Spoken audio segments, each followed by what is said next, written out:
So I'd like to just take a couple of minutes and discuss a hypothetical. This isn't really hypothetical because this is something I see all the time. But the situation is the Holy Spirit is prompting you to do certain things each day.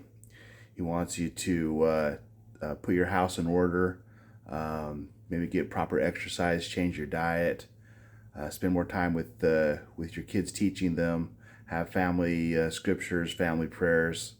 There's a list of about 10 or 20 things that the Lord really wants you to do.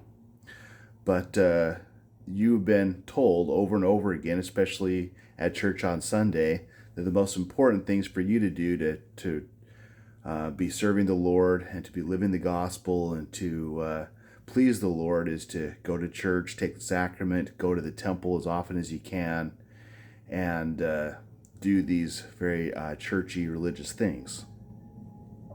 In fact, when you go to church, you're being told that you're actually doing a lot better than you think you are. In effect, all is well in Zion. Meanwhile, the Lord is telling you, please, please, please, I want you to do these things for you to improve, for you to increase the happiness you experience and to become a better person and to fulfill the purposes for which I sent you to earth to accomplish. But instead, you're being told all the time by all your religious leaders that the most important thing to do is to go to church, go to the temple as often as possible, and be engaged in all these very outwardly religious things instead of actually doing what the Lord is telling you to do.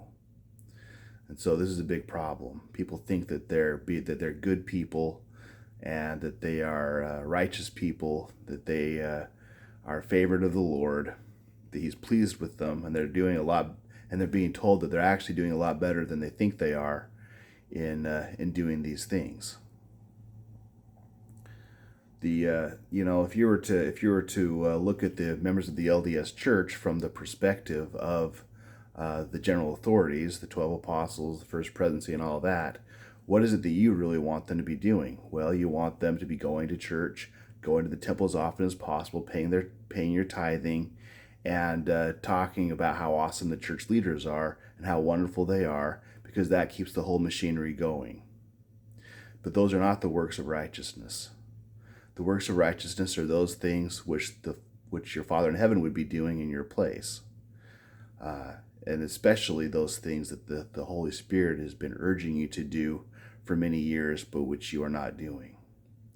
And so I hope this will help put things in perspective and maybe change the way you see what it means to be righteous, what it means to be a good person, and to be living the gospel. Living the gospel means that you're improving, you're actually doing what the Spirit tells you to do in setting your house in order and improving yourself, improving your family, and keeping the commandments as they are communicated to you by the Holy Spirit each day.